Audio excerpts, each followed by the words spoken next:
Good evening, all. Thank you so much for joining today's our PMI Sri Lanka chapter 11th webinar series. Today, we are going to have a special session about the project portfolio roadmap designing. So let me introduce speaker profile. She is Laura Sim. She is partner, vice president, portfolio management of Trello project services, an experienced senior project executive with over 25 years in management consulting. She is known her ability to improve business efficiency and consistently achieving goals. Laura has a strong track record of leadership and innovation, helping teams and organizations succeed. She has served as president of PMICSL, Calgary, Canada chapter, and currently sits on the PMI Global Advisory Board. Recently, Laura was recognized as Female Emerging Leader 2023 by Victory Magazine and one of the top 50 innovative female leaders 2024 by CIO Today. So today's topic is very important topic about how to design project portfolio roadmap. She's expert on that subject matter. So Laura, it's over to you to deliver a wonderful or the insightful speech. Over to you, Laura. Wonderful. Thank you so much, Saman. So good evening, everyone. And I'm really excited to chat with you today. Portfolio management is a true passion of mine.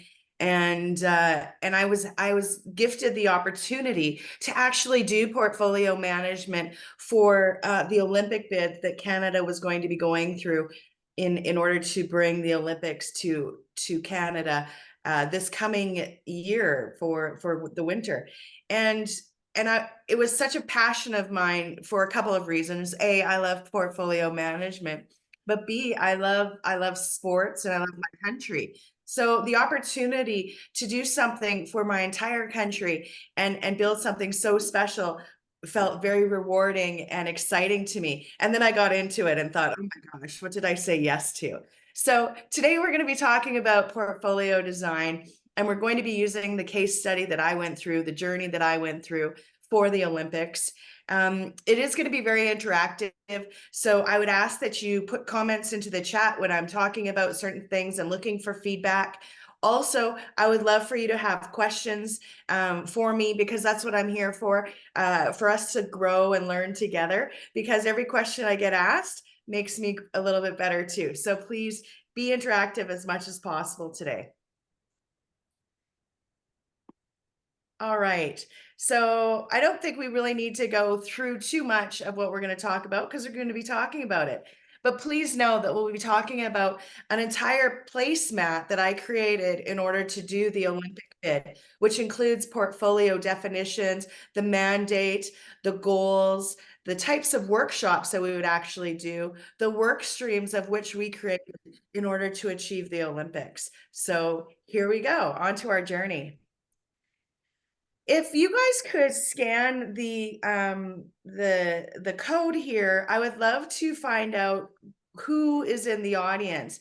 And you'll know from my question, it will explain to us who we have joining us today, whether it be a project manager, a portfolio manager, a PMO leader, or a team lead, so that when I'm speaking, I can adjust our conversation slightly to the majority of our audience. Laura, I think yes. the screen video is appearing, not the presentation or something. Is that right? Well, let's solve that problem here. I'm going to stop sharing and let's try it again. Thank you.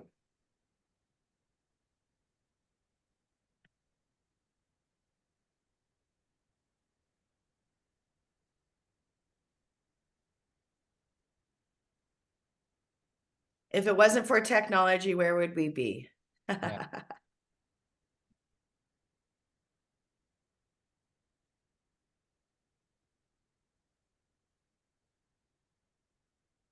Can you see my screen now? Yes, we can see now. Okay. Thank you so much. Wonderful. Thank you. All right, so as I mentioned, if you could scan the code, and then let's find out who's in the audience today.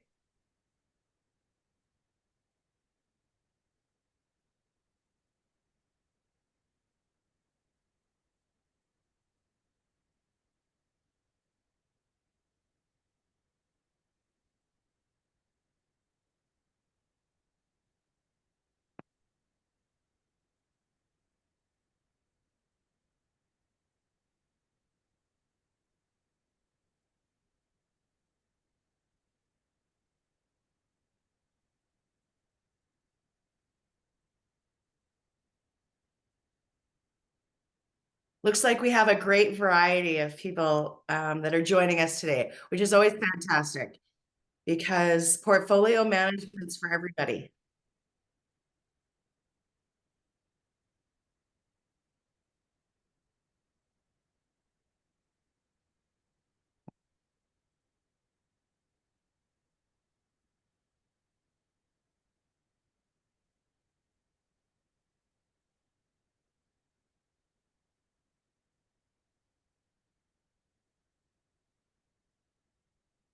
All right, so it's looking like we have a really great number across the board with limited PMO leadership.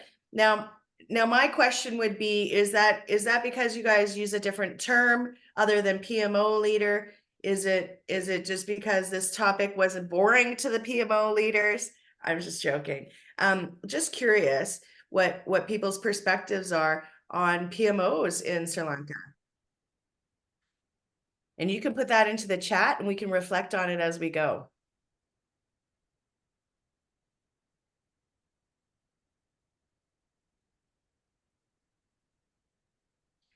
Great. Okay, so I always like to start with definitions. And of course, being a passionate PMI leader, I use their definitions for sure for program. I know we have both portfolio program and project leaders in the room.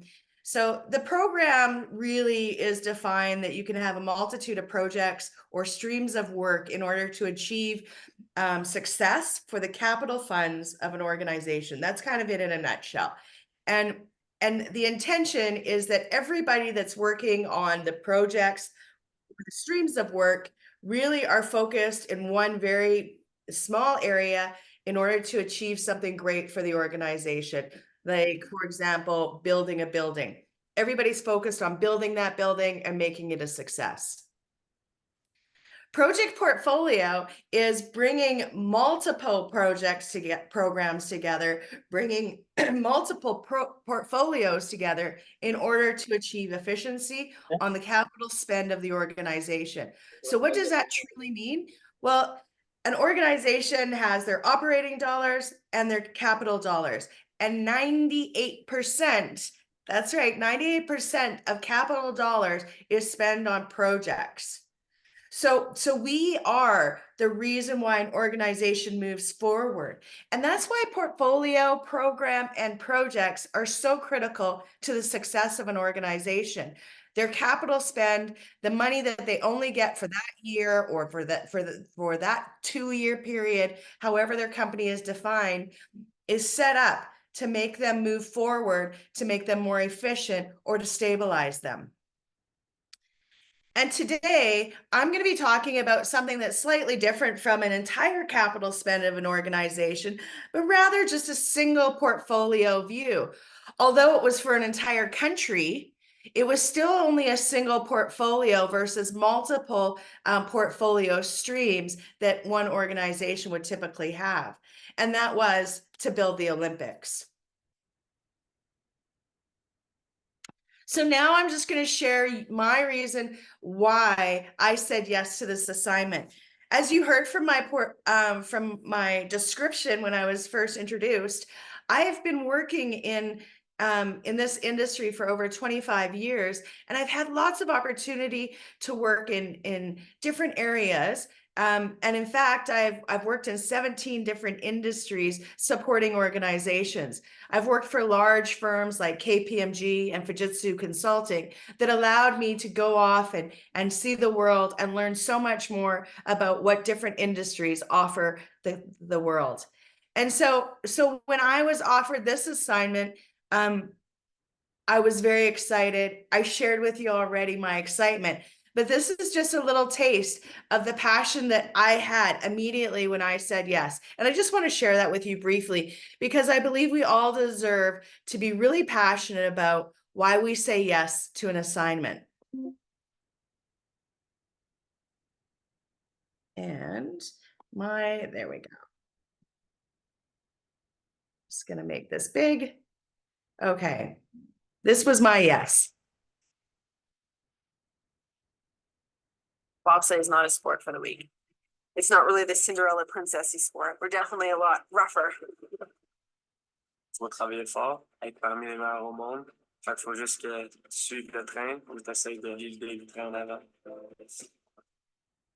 C'est one in a lifetime.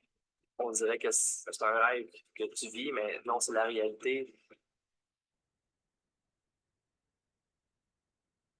Every kid dreams about the Olympics. I'm excited to represent Canada, and I can't wait for the world to meet us.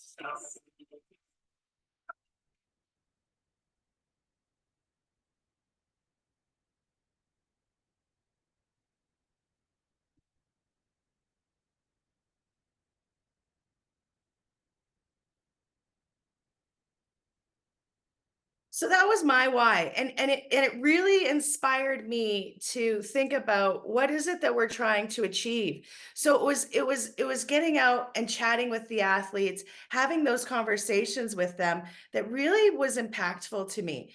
And why is that important to us today? Well, the first part of any really great roadmap is the why, the mandate for why we are doing what we're doing. And as you can see here in this placemat that I have in front of you, the strategic focus and vision is really what's going to drive your energy, your focus, and your intention. And you'll notice that this placemat has a lot of information on it. And these are basically all of the different stages that we have to go through in order to be thoughtful in delivering out a portfolio. And you'll also notice that in our row here on the strategic focus area, the words slowly get smaller and smaller and smaller. And that's very intentional. And the reason is that as we go down, once we get our mandate, which is a very broad intention, we start to figure out our portfolio goals. And those goals get us more focused on what we are going to deliver on, where we should be spending our money. But it's not until we get to the delivery of the benefits or the work streams, often we call them programs or projects, but really I call them work streams because there can be multiple projects and programs and activities in each area. We start to realize the actual depth of our effort for the portfolio.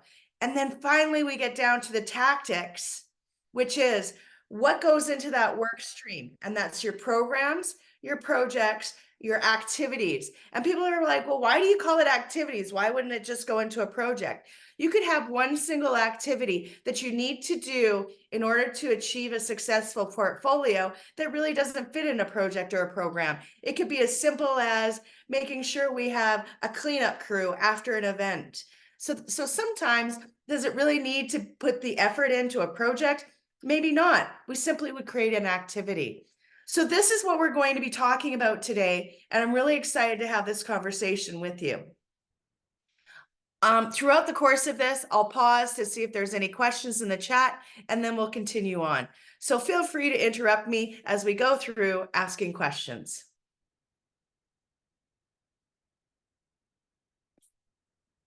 So the best part of building a portfolio is creating that mandate. And the reason I say that is this is what inspires organizations to all get onto the same area of focus with the same intention.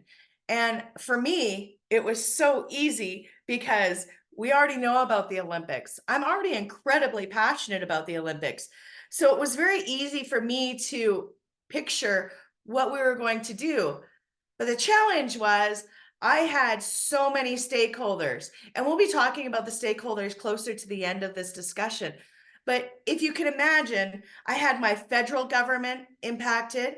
I had Canada lives in provinces. I had my provincial government impacted. I had my municipal government impacted because it was the city of Calgary sponsoring the initiation for having the Olympics come to Canada. I had the athletes. I had the hotels. I had the Canadian Olympic Committee. I had the World Olympic Committee. You can see where I'm going. It was very daunting once you thought about all of the different people, the different stakeholders that were going to be impacted by this, and they all had to agree with our vision. And to me, that was paramount for our success, and that was not without extreme challenge. Because unlike a single organization that has a focus on the goal, I had multiple organizations focused on their own goals. So our vision had to feed and support each of these areas. But it was really important for us to get there, because if we didn't, we wouldn't have that elevator pitch, that quick story to give our why as to why we were going to the Olympics. It also creates true commitment something during this, and I'm going to share my challenges throughout this. And it says my internet connection is a little unstable. Is everything going okay? Yes? Yes, we can listen now. Yes, yes, we can listen. Fine. Okay, thank you. So we were challenged by commitment, even though everybody signed off on the vision. The commitment to the vision was blurred, if you will. And then the value was very clear. Like, however, everybody's value on what we wanted to achieve still had its stumbling blocks. So when you're building the mandate, the next spot you go to is the goals. And I want to talk about the goals for a little bit here, because the goals is what's going to create your alignment to your strategy, to the organization's strategy. So when you're looking at building your mandate, you will look to what your strategic goals are in an organization. For us, the Olympics, think about it. We had all those different key stakeholders. They all had different strategic objectives, which was causing us a real challenge on what was going to be our goals that we would drive towards. However, we all created certain commitments that absolutely had to exist. Like, we had to create something sustainable for society, so that when we built new ramps for the ski jump, that it was something that would be getting used going forward after the Olympics was completed. We needed sustainability so that all of the assets were going to get used after the fact. Everybody agreed to that. Another really great alignment that was very clear to us was the need for the environment, the green footprint to exist and to be really respected throughout the course of the building of all of the assets, as well as the running of the games themselves. A very clear commitment from everybody that everybody could support and check off the list. Once we got into the programs, there might have been more challenges there, but the alignment to our drivers for that were very clear. And then lastly, the other thing that we all could commit to was that we wanted to bring the world to our country and celebrate Canada. So those three drivers were easy for us to all connect with. The other ones, it got very, very confusing. Everybody had their own demands of how their strategy would fit into the goals of the Olympics. So in order for me to bring everybody around and get them refocused, I talked about change.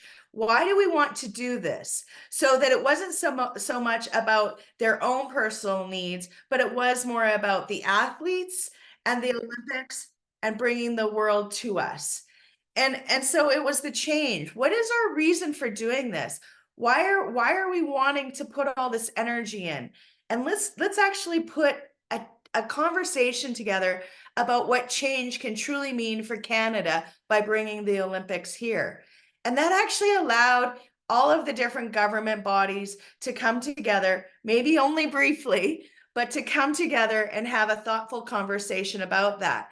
And so that's what we actually used in order to get that alignment, versus just focusing on the drivers that would go back to everyone's strategic plans. So if you're ever feeling troubled that you can't get people to get to the strategic focus, ask the question of, why do we need the change? What is it going to bring for us as an organization, as a country, in my situation? And that really does help change the conversation.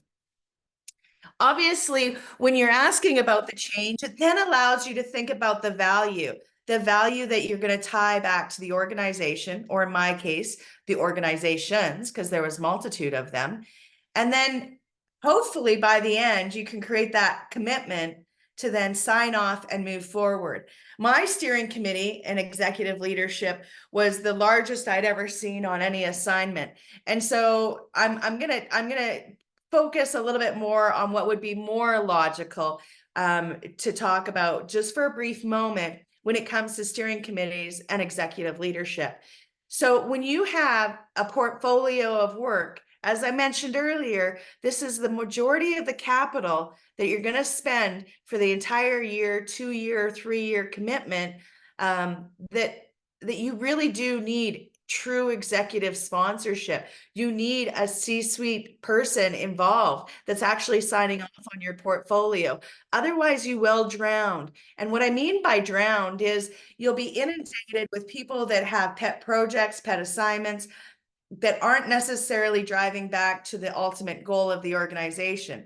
It doesn't mean that those pet projects can't exist, but what it does mean is that it shouldn't be you as the portfolio leader signing off on that. It should be the CFO or the CIO or the COO. If you can't get the C-suite involved, absolutely have a vice president engaged, at least at sign off and on quarterly meetings, to do a check-in on how you're spending their capital for the organization. Any questions here so far?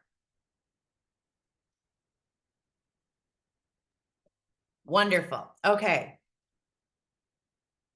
So I always like to kind of walk people through, what does it look like to have that goals workshop?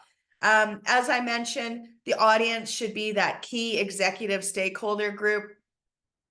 It should be brainstorming. You should be just pulling out key messages, refining those messages, being curious with them, making sure that you're well thought out before coming in, have a real good appreciation for the strategy for the organization, and then bring those up as conversation pieces, buckets for discussion.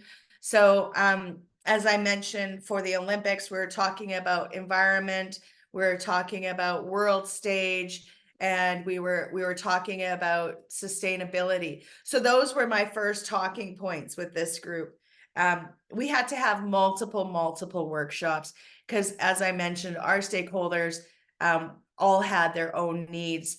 And that is no different in an organization. Your CFO has a very different need from your COO and your CIO. And so when you're looking at that, make sure you have some sort of insight in advance of that, of what is driving them, what are their biggest pain points, and making sure that you can allow each other to hear why they need what they need. The CFO is always going to say, let's do more with less. Can we cut the capital spend already before we've even started? And so the COO will be like, that's fine, but I do need a manufacturing plant in order for you to get more revenue. So you can see the gives and takes. And that's really what the goals of these workshops is about, is really understanding, do we need that manufacturing department set up now, or is that a 3-year from now? And they're going to share with you their opinion, and you document it so that it's really clear the outcome that you want to achieve, again, for the entire organization. So at the end, you can create a statement that emulates the goals, and then you actually have buckets for the goals that really turns into your portfolio mandate. And I am going to be showing an example of that for the Olympics just shortly here. So activity 1, I'm going to show this screen, but we're going to build I've already built a goal for you, or sorry, I've already built a mandate for you. And I would like you to build a goal and share that goal of what we would want to achieve with the Olympics. And I'm going to show you, here we go. Here, our mandate for the Olympics is provide a world stage experience for athletes with a sustainable infrastructure to inspire the future of Canadian sports. So, as you can see, I've created 3 goals. So the first goal was hosting the 2030 Olympics must be in partnership with the municipal, provincial, and federal governments. As you recall, they were my key stakeholders and they needed to partner together. And that in and of itself was an entire program. Goal 2, assets created must generate long-term benefits for the community. I already mentioned that. Financial transparency. We really needed to make it clear to Canadians that this isn't going to impact your taxes, but rather it's going to create opportunity. And so that was something that we needed to aspire to, because we hadn't created that yet, because we were still in the early stages. So I would like each of you to put into the chat what you think goal 4 could be. In fact, we had 6 goals for the Olympics. So we had 3 additional goals outside of this, but I would love for you guys to share what you think an additional goal would be in order to achieve the Olympics. So remember, we look at what it says for the world stage. We look at what it says for the infrastructure, for what it says on sustainable, and what it says for Canadian sport. And now I'm asking you to say, what would a goal for you be if you were in my shoes? And I'll just give you a moment and you can put it into the chat and we can have a conversation about it.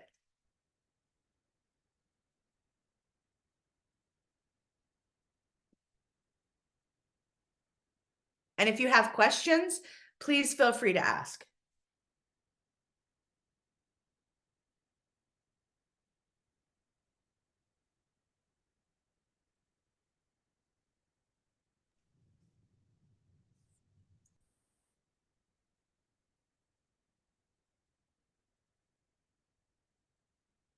You can continue, Laurel.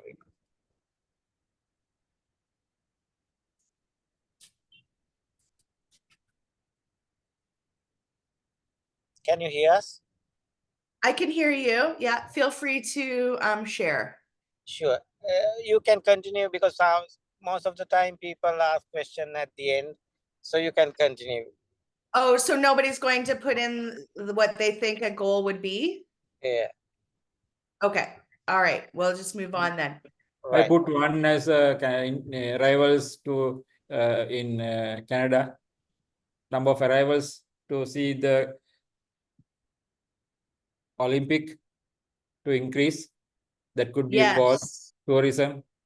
Yes. And that, in fact, was a goal. And the reason why we needed that to be a goal was the World Olympic Committee was one of our key stakeholders, as was the Canadian Olympic Committee.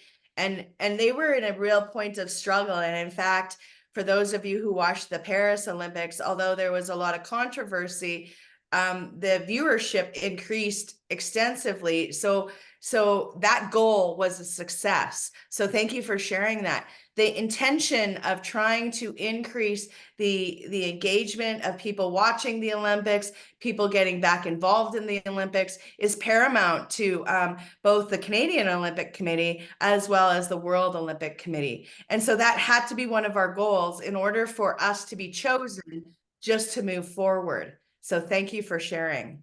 There's another goal mentioned, meeting the Green Initiative's government goals and government goals. There's another in the chat box person called Vijay mentioned.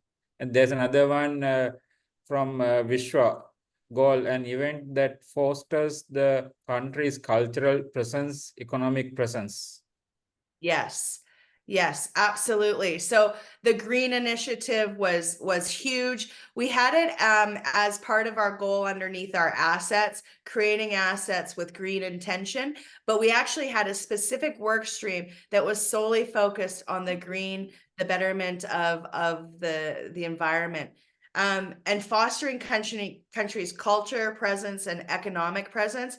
Wow, like that was a serious goal for us, and I'll tell you why. We had diversity and inclusion before that became as prominent as it is today. It was key, and it had to be our goal. We had to involve all of the different cultures across Canada in order to achieve this and inspire everybody. So it was very, very critical for our success. And in fact, the World Olympic Committee also felt if that wasn't there to not even, present further.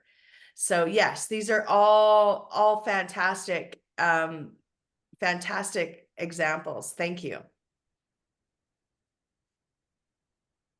So when we think about where we're at right now, we've created our mandate. Now we've identified our goals, which align to our mandate, which aligns to the strategy of our organization. Now we have to figure out how will we deliver this. So we create our portfolio streams. The portfolio stream is incredibly important for a number of reasons. One, it creates clarity of how you're going to deliver, but two, you're able to couple together like initiatives. So when I use the term like initiatives, I mean initiatives that have a lot of similarities in them that you can put together, and then you can actually build a team of project leaders, portfolio leaders to then deliver one area out. And then you can go off and do that, especially if you have multitude of different goals that you need to achieve. You're going to have multitude of different portfolios in order to achieve that. And so that's what we're going to talk about next. So when we think about work streams, we need to really define what is it that we're trying to achieve. So an example of a work stream was accommodations. We had to build hotels because we didn't have enough hotels. We had to build the athletes' accommodations. We had to build the media's accommodations. So we had a lot of different things for accommodations versus just people thinking you come here and it's set up. In fact, there was a lot of work to do with a lot of different streams of effort in order to achieve that. And so we had to figure out, we called it accommodations, and then we had to figure out each work stream that turned into multiple programs and a few projects. So the building of hotels, that was us engaging with the hotel, the Canadian hotel community, asking them if they were interested in bringing up their own capital assets and bringing them to Canada, which isn't an easy conversation at any time, because this is them coming into our fold of our needs with their own capital spend. We also, typically would say the government will support you in X, Y, and Z way, but will you be willing to come and join us? And so those were the type of work streams that we had to do.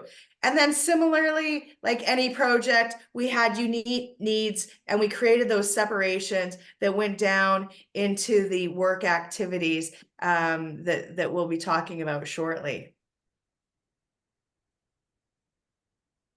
So when you're building a work stream workshop approach, typically you would have project leaders, managers, and directors involved in this area, because we're focused more on delivery than we are on strategy. So we already know what our vision is, our focus is, and now we're going to be sharing that focus with the managers, directors, and leaders that would typically be on the grounds to help create the delivery that would support the execution of everything happening.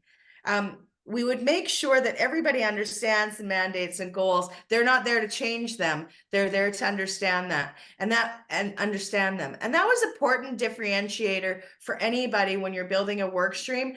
You are here to respect the goals and mandates already defined. If we are missing a goal, which can happen, we will take that away and bring it back to our steering committee to have a further conversation, but we're not here to address it in the work stream workshop approach. That is very important for a lot of people that like to challenge the strategy. And I know we've all been there when we're trying to deliver something, people challenging the strategy or mandate of what we're trying to achieve. So when we're doing that, I really liked sticky note sessions. I liked the World Cafe, when you would go around and go under each goal and identify what kind of work you could do in order to achieve that goal. And really that it was multitude of sessions, because you're constantly elaborating on information. So you'd take it away, you'd come back and you would take it away, because you're really trying to get to a more granular level in order to identify your then projects and programs that would feed out of these work streams of effort. So when you're building a stream of work, remember that it must be able to map back to your goals and mandates, which is why I like things like the World Cafe, where you put the goal up on a section and then you put all of your sticky notes of ideas of how you can achieve that goal to bring it right back to the top of that sheet. It really is powerful because you can see clarity as to your reasons why, and then you can really do a great job of mapping it. So this was going to be activity 2. I don't know if you guys are interested in doing a second activity, but I was going to talk about, so the work streams that I have identified here, we actually had 12 work streams. So remember, a work stream is basically a program or another portfolio that is that large, but we had 12 of them. And so it was very significant. And so if you think about it, one work stream was finance. We had to have a budget that we lived to through 3 orders of government. We had to have a funding model that would come in, considering all the different revenue opportunities in order to achieve our budget. Those types of things sat in the finance work stream. Then we had our vision and our benefits. It was its own area, and it was a critical upfront program that we had to achieve early. And it was challenging. Again, I already shared with you the different organizations that were impacted, but also that we could have achievable benefits that we could share back to the World Olympic Committee as for why they would want to choose us. Then we had this stream of work that was the stakeholders. And as you can see, this isn't even all of them, but we had the government and Indigenous relationships, the athlete and sports relationship, the community engagement, the IOC, which was the International Olympic Committee, and the COC, the Canadian Olympic Committee. We had the hotel relationships. It was significant, and we will be talking about later. And I called it a program, but in fact, I had probably 3 programs underneath it. So it could have been more considered like a portfolio because of how many tentacles it had in order to achieve successful stakeholder management. Then we had the venue delivery stream. This one was very straightforward in that we knew what the venues were that we needed to build or upgrade. But it was also our most costly area because it was all infrastructure based. But we had our snow venues, our ice venues, our hotels, as I mentioned, our affordable housing for people like you and I that wanted to come to the Olympics that couldn't afford an expensive hotel. It was for future athletes that would come and work there or live there and train there 6 months up to the event, because that is often what happens with the Olympics. So all of those types of things, and that was for the venue delivery. And then security was paramount, as we can all appreciate. It's become more and more important to us each and every day, both physical and cyber. And so we had all of those different security considerations as a work stream. So similar to the last one where we were talking about goals, what I was hoping we could do is identify maybe a work stream that you think is missing here. As I mentioned, I had 12 of them, just to kind of reflect on how you would build your portfolio of work. What would be one key work stream that you would put in here in order to achieve a successful Olympics? And I don't know if people would like to share here or if I should identify an additional one and we can move on.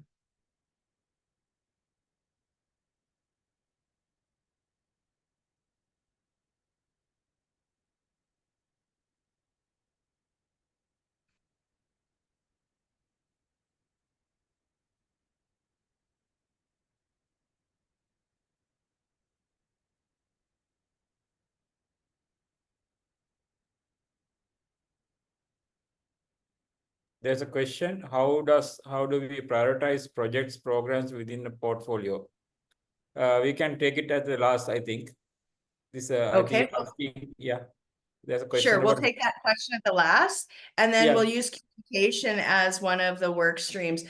Communications and marketing were one of the key areas that we had, and it was a work stream, and it was significant, just like the security was, because you had to think of all of the different venues for how we would communicate and market our story. So the mandate that we had created earlier had to be something that we shared everywhere.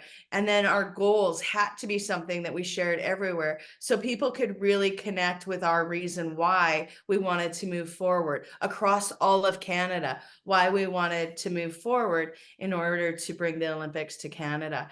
So yeah, communications was very critical to us, and it was absolutely a work stream of effort. and there's another mobility and transportation. Yes. The work stream. Oh, absolutely. Like when you think about all of the transportation complexities in a city like your own, where I've already got my transportation set up for our population, but we're going to add potentially up to an extra, close to 1 million people into different spots of Canada. How are we going to manage getting them from point A to point B without disrupting absolutely everything else that's going on in that city or location? And so transportation was absolutely one of them. And we even had to move some of the transportation work stream into the venue delivery work stream. So it actually kind of crossed over 2 spots, which is a great example of the balance between one work stream and another, where similar to that of programs have dependency on other programs, you absolutely have dependencies on other work streams without question. You can take the question as well. I think how the Prasadis may be asking about how these work streams can be prioritized. Programs prioritization. Yes, yeah, and it's an excellent question. And so what we did is, because everybody that, you had a leader of each of these work streams, and each of these leaders said, well, mine needs to start now, and mine needs to start now, and all of those types of things. And so our prioritization was less about which is the greater priority and more about the timing of it. So specifically on this one, we spoke more about what do we need first in order to achieve this. And so that's how we defined it. We defined it on a time scale versus the other necessities. Because with the Olympics, if you didn't have every single one of these things completed on the due date of running the Olympics, you would have failed. And so ours was a time scale of prioritization. But when you're building a portfolio, you should actually go to your goals and say, are any of these goals at a higher level of importance than another? And then you would create a scale rating in order to achieve that. So what you would typically do is you would say, in this work stream, how does it measure to each of my 4 goals? And you would give it a rating. So for example, and we can use it here for the Olympics, but it might feel a little bit clumsy, but let's kind of walk through it. So if we did the stakeholder stream and we said for goal 1, a partnership, how does our stakeholder stream achieve goal 1? If we rated it out of a 5, it would be a 5. If we don't have the stakeholder stream working, we're never going to hit goal 1, full stop. And then if we go to goal 2, assets must generate long-term benefits for the community. Well, we have to have community engagement in order to know that we're doing a good job of our assets. we probably would put it at about a 4, because we really need that engagement with the community in order to build those assets. Goal 3, where it was financial transparency, it's probably more like a 2. So because the financial transparency really lived in the finance work stream, but we still had to share our message back about our successes and that sort of thing, and how we were going to do that, and staying true to that. But it wasn't doing a lot for goal 3. It was just making sure that we were in it to win it with all of our stakeholders. So that's how you would map to that prioritization. You would create a review of your goals, and you'd go through each of your work streams and then measure it back as a prioritization. For us, we did do that, but in order to decide the real importance of what we were going to do, we had to start with, what do we need to achieve first? And that became our highest priority in order to move forward. Did that answer your question? Hopefully, and if not, please feel free to add additional thoughts into the chat, and we can go through it. There's another work stream mentioned as Medicare. Another work stream, Medicare. Medicare. Yeah. Without question. So we had to make sure that not only our athletes were well supported and taken care of, and that anybody that was visiting during the events was well taken care of, but that we had access to good Medicare when something was going on, that it could get you directly to the hospital, that could get you directly to something that was safe and reliable and trustworthy. Without question, Medicare was one of ours. Yeah. Great example. Okay. And now, oh, there we go. So here is an example of some additional things that I put in here just to show you what a finished placemat would look like. I didn't put everything in here because as we know, as I shared, we had 12 work streams, so you wouldn't be able to read it on the screen. But this is what it looks like. And the reason that we want to create a placemat, and I really encourage when you're building a portfolio, even though the placemat will evolve, because it absolutely will, you'll change needs.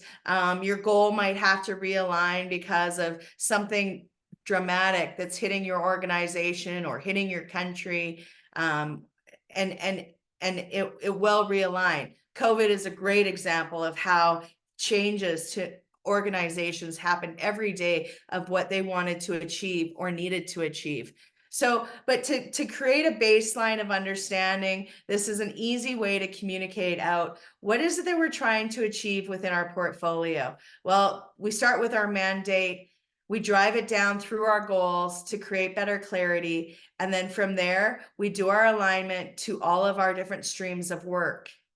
From our streams of work, we create our projects, programs, and activities that will really drive us out in order to be successful. So that's really the steps that you take in order to build out a portfolio roadmap. And when you're looking at it this way, you can really see, well, I can see it anyways. You can see the flow from what we're trying to achieve through our mandate and how each one of our projects really well feed back to that mandate. And that's really what you want to do. You want to be able to point to every single project and say, well, of course, in order for us to provide a world stage experience, we have to have secure events. Of course we have to do that, right? So it makes sense. It creates connectability. And then you get to feel empowered as a project manager, as a program manager, and as a portfolio leader. You get to be empowered saying, I am part of the change of this organization because I see how it fits. And how something fits is just as important as how it executes. Any questions here? A quick question from my side. You have mentioned about this funding and finance, just to find out what type of tools you use to do estimation of budgeting or financing and funding to achieve your goals and objectives, what you define as a strategy of that particular organization. Yes, yeah. So thank you. So the funding model that we use specifically for the Olympics, and then I'll talk further about general funding models. The funding model that we used for the Olympics was actually something that it was components of what the federal government would use for a funding model, as well as our provincial government and our Canadian Olympic Committee. So we actually had built a funding model that had come from 3 different groups, and we turned it into one funding model. And it was very complex, in my opinion, because you're trying to drive out 3 different funding models in order and build it into one in order to achieve that stakeholder understanding and engagement. And so I wouldn't recommend that you try to put 3 funding models into one. So we'll put that one aside because that was very challenging. But back to the question of funding models for a standard portfolio, that usually comes from your finance department. I've never built my own funding model. Finance is always very fussy in the organizations that I've consulted in, that we use their funding model of how they manage their organization.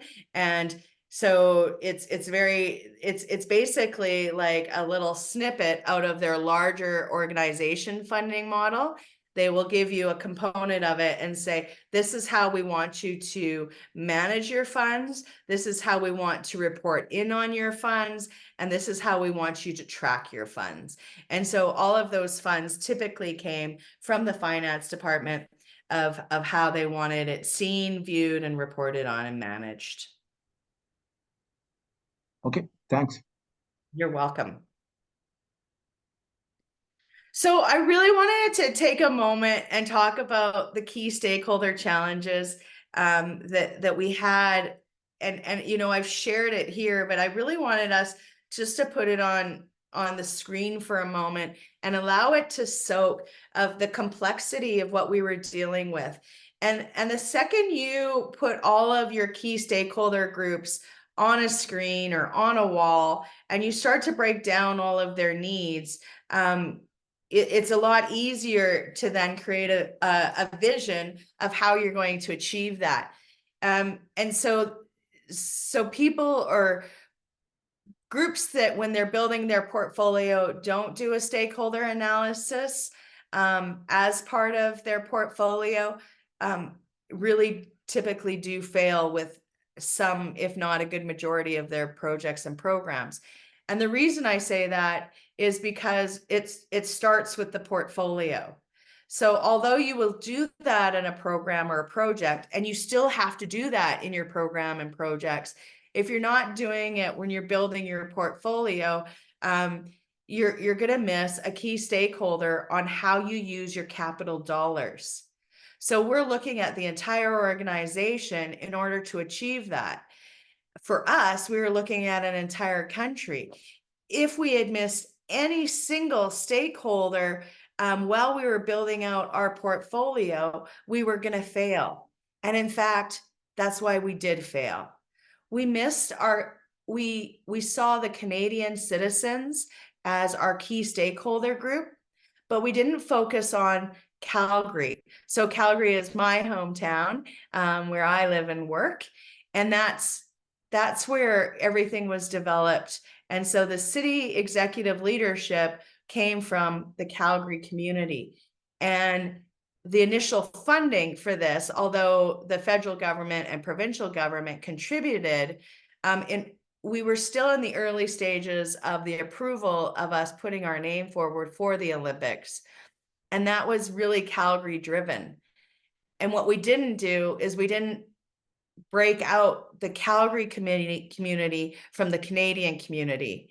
And the city, the municipality of Calgary chose to do a vote with its Calgary citizens on whether we should move forward on putting forward an application for the Olympics or not. And it went 49 yeses, 49% yes, and 51% no. That's how close it was. And it was because we didn't want, right or wrong, and you know, my humble opinion, we were wrong in doing it. We didn't want to overshare information that we didn't know we could commit to in the early days. Yet the Calgary citizens didn't understand why we would want to do this, and we're really worried about the transportation that you spoke about the medical care. Is my medical care going to be impacted because everybody's focused on the Olympics? The security and safety. Is my home going to be less safe and secure because of all of these people coming into my town? So we really missed that opportunity because we bucketed our citizens as Canadian citizens and didn't recognize that Calgary needed to be its own box. And that was one of our greatest failures and the reason why we weren't successful in moving forward with the Olympic bid. So you can see why it's so important at the portfolio level to really identify every stakeholder. Maybe they don't need any capital spend that year, but if we don't have them identified and something like COVID happens and then they become the most important stakeholder, we will have missed those conversations in the early day to say, we've got you. The trust is broken almost immediately if they're an ignored stakeholder group. So really, really critical for us to think about that when we're building our stakeholder groups out in our portfolio. And then you refine it in your programs and projects as we always do. Any questions or thoughts there? Well, that is it for my conversation with you today. I know there were a few questions in the chat. I would love to hear any questions that you have. And I've also shared my information here so we can stay in touch. I do I do mentoring and coaching, and I help the young people with being a mentor to people that are just starting out in their career. So I'm always happy to help anybody that I can. If you have a challenging assignment and you just want to bounce ideas, I'm around. I'm here. We may be 11 and a half hours apart, but I can wake up when I need to. So those are some things I'd like to share. But if you have questions right now, feel free. There are two questions. Let me share it. One is actually, how does Kelo help to find out whether the projects defined will fit within all our organizational constraints like budgetary constraint, resource constraints, etc. All right. Whoa, that's a real meaty one. I'm going to go to it so I make sure I answer all of it. Okay.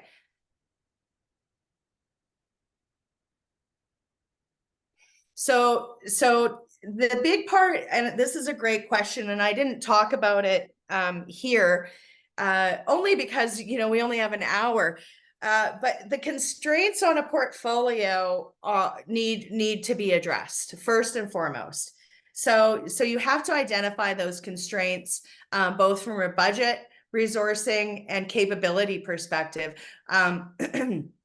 I like to separate capability from resource constraint because sometimes it's just we don't have enough people, or sometimes we have the people but they don't have the right capability. And if you leave capability under just resourcing constraint, executive leadership tend to think that it's just a resource thing, so they'll throw people at it when it maybe they aren't the right people. And so it's very important for us to kind of break that out in any situation. We really do run extensive workshops just on constraints. What are the typical constraints, and then when you're looking back on the goals of what you want to achieve, sometimes those goals are part of your constraints. So you're trying to build a brand new capability as one of your goals within your organization. And if you don't have any of those capabilities, that becomes a major constraint to you. So we would run extensive workshops, typically, again, not at the executive level. What we would do is we'd bring in director and managers to talk about our potential constraints within the organization. And then we would create a report back to executive leadership saying, this is where we're constrained in order to achieve your goals for this next year or the next 5 years or whatever, however you've developed it. And that's really how we focus on that. Did that answer your question? Yeah, next question is about sustainability perspective. Do you plan and prioritize long-term infrastructure use and development post the event to ensure economic feasibility of the infrastructure erected for the event? Yeah, so it was critical to our success for the Olympics. And in fact, Canada was already well recognized from the previous Olympics that we held in 1988 because we were using 78%, I believe it was. Don't quote me on that, but I'm pretty sure it was 78% of the assets we had used from the 1988 Olympics, which include the ski jump, the ski hills, the oval skating facilities, and I'm missing, and the bobsled facilities. So all of those were used from the 1988 still to this day. And we were able to host a number of world events still because of that in Calgary. And so we were recognized as a country that really focused on the sustainability. So it was paramount and part of our key messaging to the International Olympic Committee about why Canada would be a good recommendation for sustainability. But sustainability is just as important in any portfolio as it was in the Olympics. So now if we think about what we're doing for an organization and spending their capital dollars, it is really important to make sure that every program or project is going to be sustainable after the fact. We as our project leaders always create our, transition plans to operations, of course. But are you thinking about that when you're building your capital budget?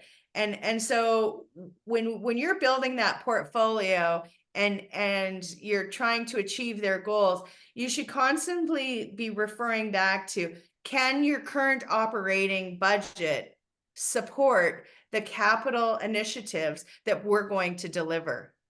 And that's a question that you bring up in your executive sessions with your executive steering committee as you're making decisions to move forward throughout your work streams. There's another question, last question. You have mentioned that you have failed the bid because the locals were not prioritized. Can you mention what would you different to win? Absolutely. We needed to do a campaign. I'll call it a marketing campaign of our story. So, we knew what our mandate was. We knew what our goals were, and we simply didn't share it effectively with the Calgary citizens because we felt we were too early, and that they hadn't been fully, fleshed out. And so our committee was nervous about sharing stories that hadn't been signed off by the federal government, provincial government, and municipal government. And because of that, people were creating their own storylines.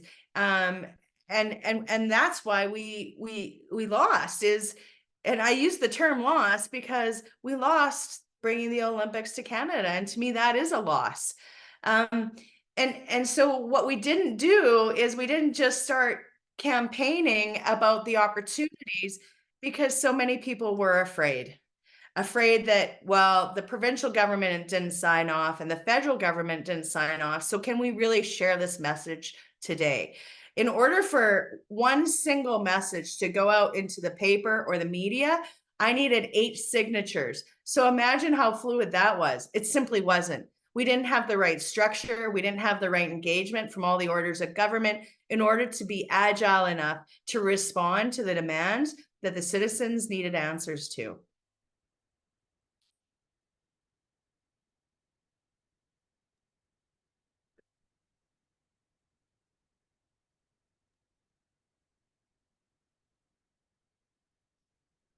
Any other questions? Just one question about the delivery portfolio benefit management. In your experience, can you briefly mention how portfolio benefit can link with the project just in a short brief?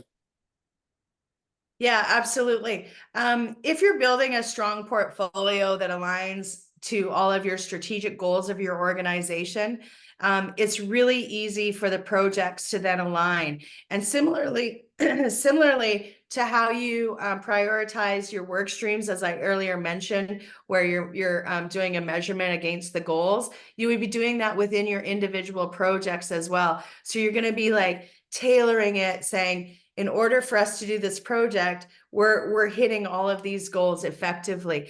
And that's how you map back. And that's also how you create good communications between your portfolio leader and what you on your project is trying to achieve. So it's really critical in order to do that. And I always recommend that you are pushing it back that way.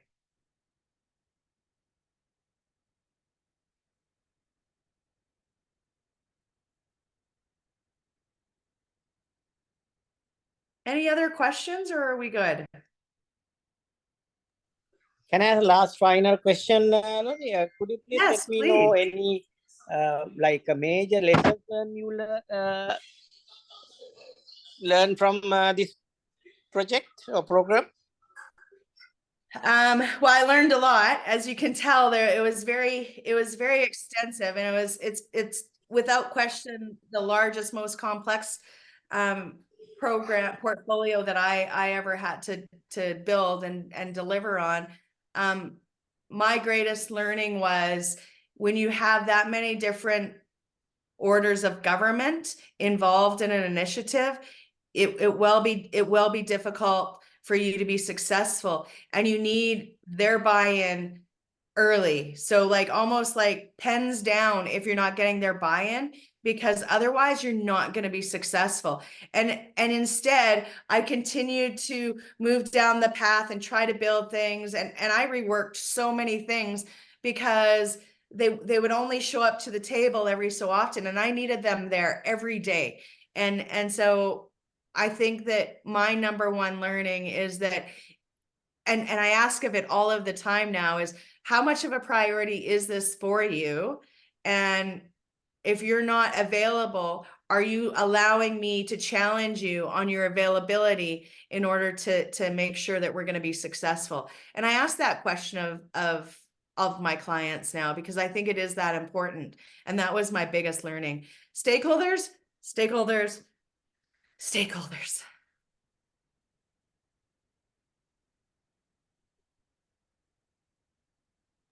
Okay, Laura, thank you so much for this wonderful session. So before giving the vote of thanks, we normally share a vote appreciation of certificate through e-certificate. I hope you can see my screen. So I can, thank you. This is fantastic. This is just a e-certificate for you for yes, for your appreciation for your time and sharing knowledge with us. So That's and amazing. also I will hand over the session to Manokit, who is our Vice President event. Will deliver the vote of thanks. Over to you, Manokit. Yes, thank you very much, Saman. Laurel, it was a excellent presentation that you have shared your thoughts, experience with us, because these kind of large projects, we didn't have that much of experience. So your valuable insight and your presence have truly enriched our gathering, I believe. So thank you very much for the time taken to prepare and do the presentation for us. And further, I would like to thank all the participants who made this success. Because of you, we had a wonderful session. Thank you very much, everyone, and have a good night. Thank you so much. I truly enjoyed it. Really appreciate it. Thank you, Laura. Thank you. I will meet you at when I was USA. Thank you. Bye.